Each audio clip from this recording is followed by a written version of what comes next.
Hi, I'm Ahmad, a business administration graduate from Universiti Malaya, currently as a migration associate.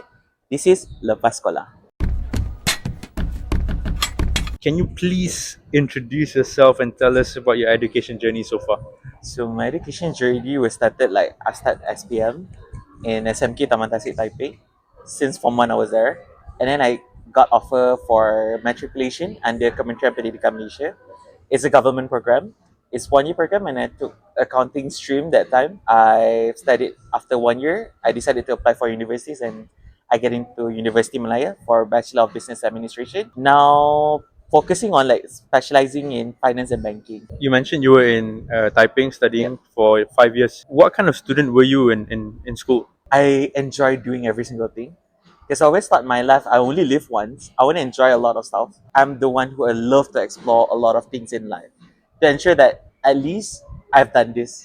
And if I don't pursue what some things that I have before, it is some things that who I am, and it shaped me towards someone's who I enjoy every single journey I had. Yeah. Taiping is said to be a very beautiful part of suburbs Malaysia, right? What was the environment like growing up in Taiping and how did it shape you as a person? Environment in Taipei was something interesting for me lah, because I've grew up in a very subtle kind of environment, slow and steady. It always made sure that I always persistent towards I wanted, always grow in resilience. It shaped me to become someone who very disciplined because I know life is so slow and steady, but I know there's a lot of challenges in fast pace.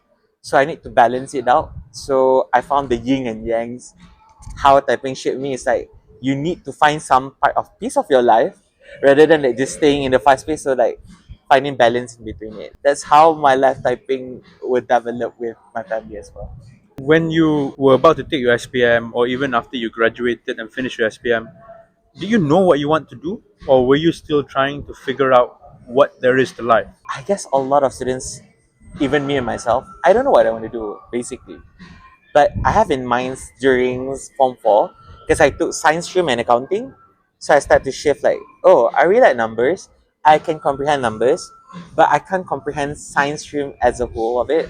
So I've decided like maybe after SPM, probably I will go to into art stream or social science field. So at least I get exposure with accounting, how social science would like. That's how it started. A lot of subjects during SPM to ensure that if I want to go anywhere, I can go anywhere. During secondary school, what kind of student were you? Were you like more focused? Were you more active in curricular activities? You mentioned that you did a lot of things, right? Mm. But what kind of character were you trying to build? I want to build a character since high school as someone who loves to reinvent something in life. Basically, that's I want to face a lot of journeys. I want to face a lot of challenges and constantly challenge out myself. I can do this or not. Like if it's doing, I will back off from it. We are tend to be stagnant whenever we focus one thing and we start to get bored. So I always constantly challenge and try everything around. So I could say I'm all rounded kind of person. I want to move beyond SPM. I want to speak about your pre-university days. After SPM, you did, as you mentioned, the KPM matriculation Mm. at College Matriculasi Perak.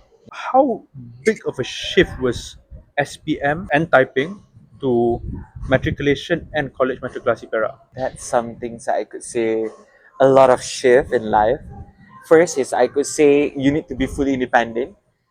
But what I great about matriculation, they are like a boarding school. They taking care of you, and the teachers there, they are always guide you to the fullest. Especially whenever into your university applications, how you arrange your universities and everything in. So I could say this shift about how you study pace, shift around like how you need to be dependent in life, and how you manage your time well. Because in matriculation, I did actively debate as well. I'm joining a lot of things. So managing my time on my own, it's very crucial, and it's 1 year program. So you need to know how to balance it out, studies and well as well, and like how you can ace in your exam. Because during my time, it's like 60% of examinations. That's pretty big percentile of it. So you need to know how to ace every single part of your days in matriculation, especially there's a lot of classes. 8 to 5 is something to juggle out with. It's quite hectic and tiring for me. Do you think the SPM prepared you for matriculation well? Yes, especially I'm active in debating as well as someone who have a lot of tuitions after class in schools. It do prepare me a lot, especially I need to know how to manage my time when I need to do my assignments, where I need to submit my tutorials, and how do I manage my studies. Why did you choose to do the accounting stream? I don't know where I want to go, but that time I have few courses in mind that I want to go, since either law or I want to go for accounting or business. If I took science stream, I would take the hard way. Instead of that, I know what I want. So I start to choose accounting field because we have like business, economics, we have maths and accounting. So you learn every single thing, and specifically why accounting in matriculation, because it's the shortest program I've ever had. It's only 10 months, and then you can go straight to your degree. How was the application process like to get into College Matriculasi Perak? Oh, during my time, the system that we need to buy the PIN number through banks and nationals, and then we apply on their KPM system itself. Nowadays, if I'm not mistaken, they integrated with the UPU system already. That's two different things. But at that time, a lot of students get offered into college matriculasi, but not a lot of students can make it into accounting because there's a low number in spot for you to get in, low number of admission, because a lot of people are applying for it. So they will look up for your admits and especially your mathematics and each other subjects that you scored in SPM. What advice would you give to students who have done their SPM and about to go and do their matriculation? First thing first, you need to be adaptive towards the changes happen.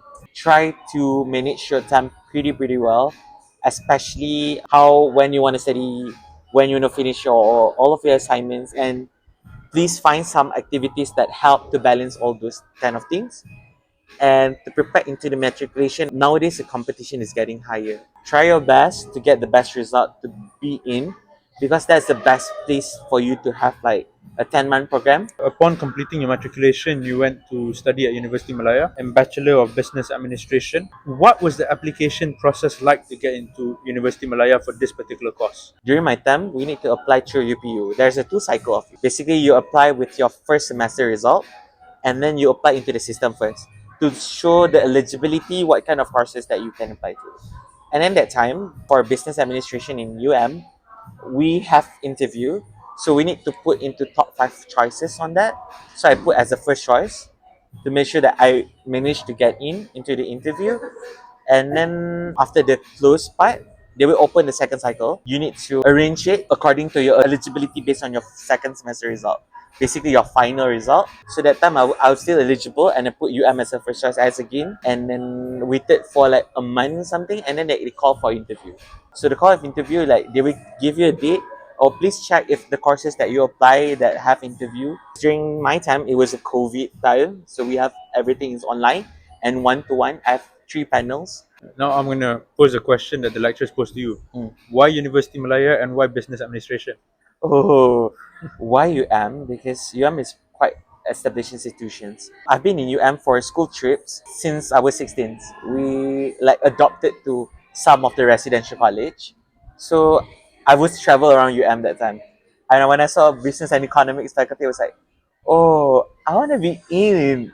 I love the vibes. I love like how collaboratively studying in UM it is. When I revisit the lecture hall that time, I am interested how the lecturer put like, oh, this is how we discuss in class. There's no more textbook. There's no more following the syllabus. We do beyond that. So I was like, okay, that's how I was like, this is what I want into my university life. And why business administration is because people always misunderstand about it. People thought that when you learn business admin, oh, I'm gonna open up a business soon after right after graduation. But it's not. It is about strategy. It's about how you manage the business itself and overview in different kind of departments. Because a special BBA in UM is basically I learn about like finance, marketing, information systems, and also management. How do you oversee as a whole, and how you put strategy at the very first place, and also adapt with some the real challenges or any economics, political challenges coming in. That's how you manage a problem. You entered University Malaya in 2020, right? Yep. That was the year of COVID. How was the environment like? Yeah, it's a fully online. Okay. That was quite challenging for me, especially on online. I'm staying in Taiping. That time, my housing areas, we're having a problem in connectivity issues. I face those problems that where I need to go to my mom's schools for online classes, and we need to ask for the police to rentas daerah thing. So my mom's school is a bit further from our home. It took around 20 minutes. So we need the police letter, and then I need the university letter for me to just commute to ensure that I enter the class on time, answering exam online. I could say COVID was tough, but that's the main thing. I learned from matriculation is being adaptive, Which part of your degree did you enjoy most? participating in tournaments for debates. That's the enjoyable time ever in my life because I met a lot of new peoples and I built up the community there. On top of that, is like a part of the degree. It's basically I've enjoyed exchange program last time. I've joined a few online exchange program, and it's opened up my mind to out like, oh, this is what the current issues happening on the other countries and what we can learn, what culture it is, and then like some new topics to be discussed, especially this like currently COVID time, right? There's a lot of issues coming. Eventually, when the restriction or movement order was lifted, and life slowly moved back to some sense of normality, Mm-mm. how did you find UM?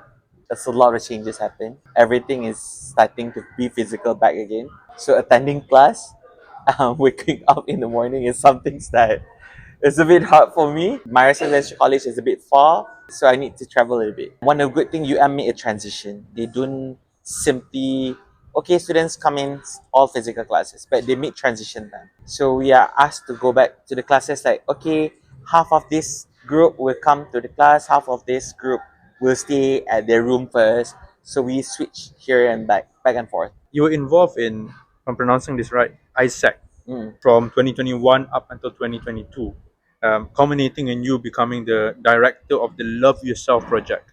Do you mind walking us through, first of all, what is ISEC? And second, how do you get involved?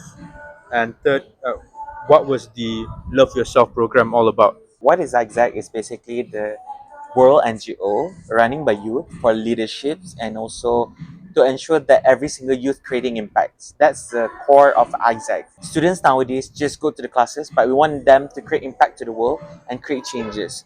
That's what we've been living through and what's the principle what we're holding up to. And that is IGCSE as a whole. And in Malaysia, a lot of like university have their own IGCSE. So I started to join IGCSE in UM. Start with it's a business development and also finance and legalities. How Love Yourself started, my good friends, Grace, she just come like, what do you think about creating new projects? And we saw like nowadays, like a lot of students are struggling with the mental health issues. That how Love Yourself is actually coming up. We want to make sure that every single person love themselves to the fullest and ensure that we are trying our best to collaborate with a few of NGOs, like partners. For instance, that we have with the Universiti Malaya counseling, and then we also run fundraising for the mental health NGO to make sure that they have the funds for that. And then Love Yourself, like we make a lot of activities. I found that a lot of students they say like expressing themselves through arts, they enjoy it the most, and they know how to express themselves. Not only that, we said that this is only part of the form. Some of them like started to write a lot of poems. It is great to know like from the participant that they enjoyed a lot with our workshops. What did your role as director of the program and in ISAC as a whole taught you about leadership, about responsibility, about helping others? Always try to think and strategize to create an impact. As well as second thing is always finding solutions. Because a good leader is not always just monitoring and controlling or giving a directions. You need to know how to create a solutions from time to time. The most precious thing I learned, you need to understand on every single tier of the positions what their job scope and what they do. If they need my help, what kind of advice I can do to them, what kind of action I can be interfere if something's happened.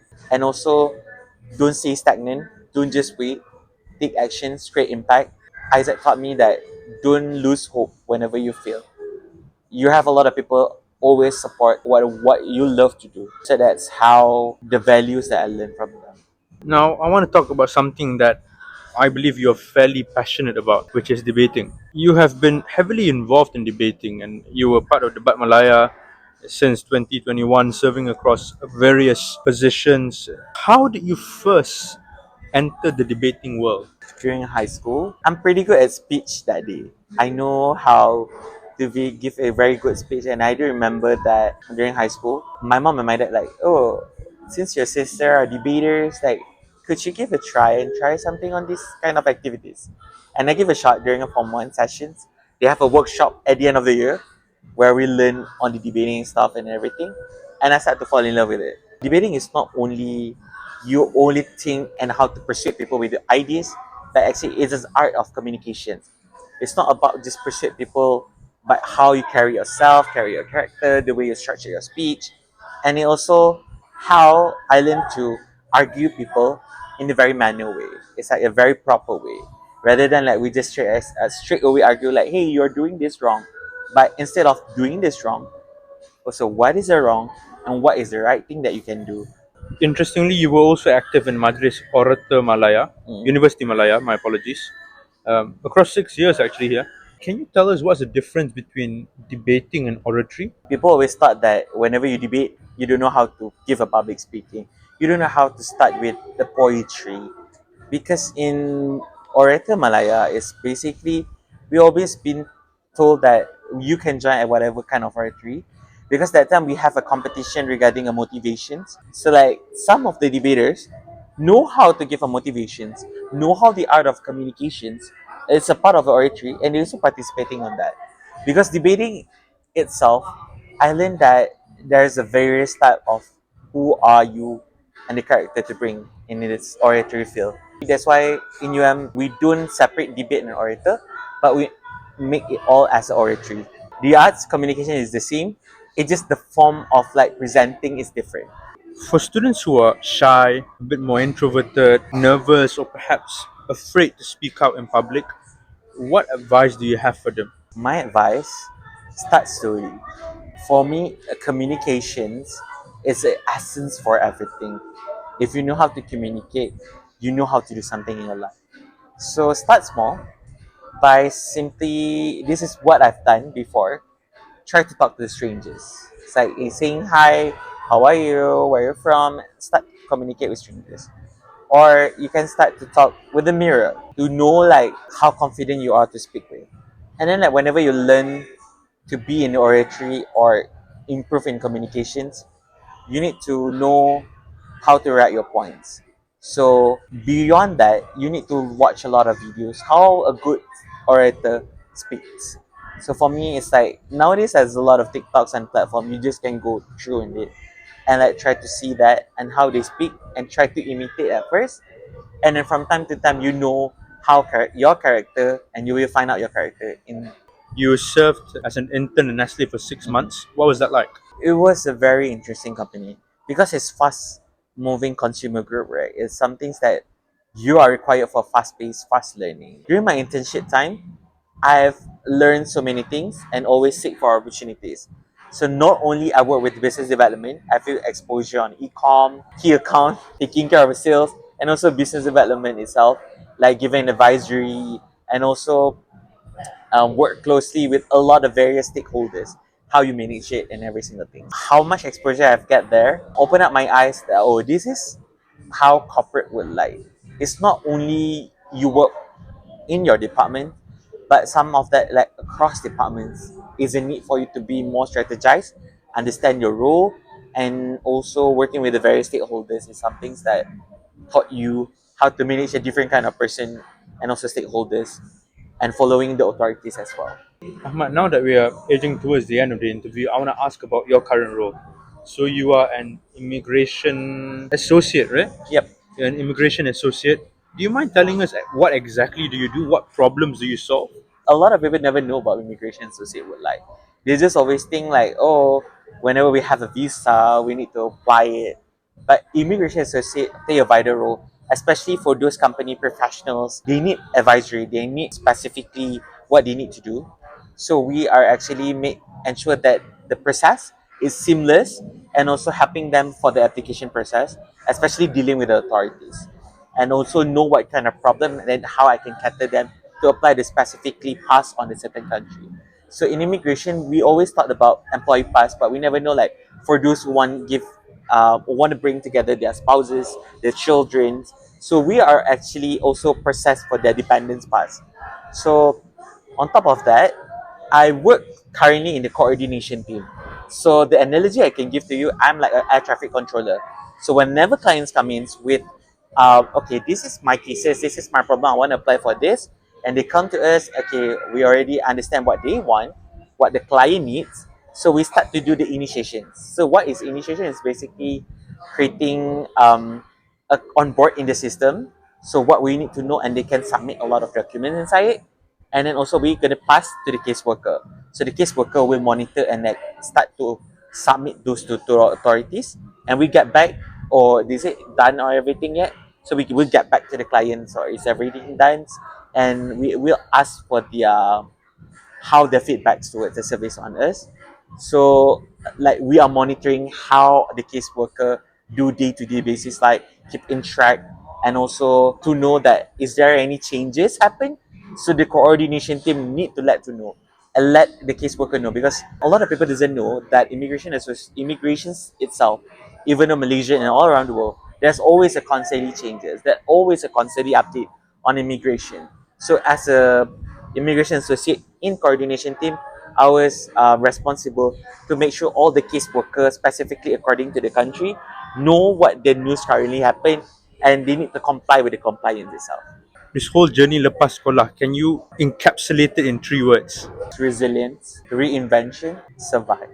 I'm Ahmad Shamil. This is my journey. Lepas Sekolah.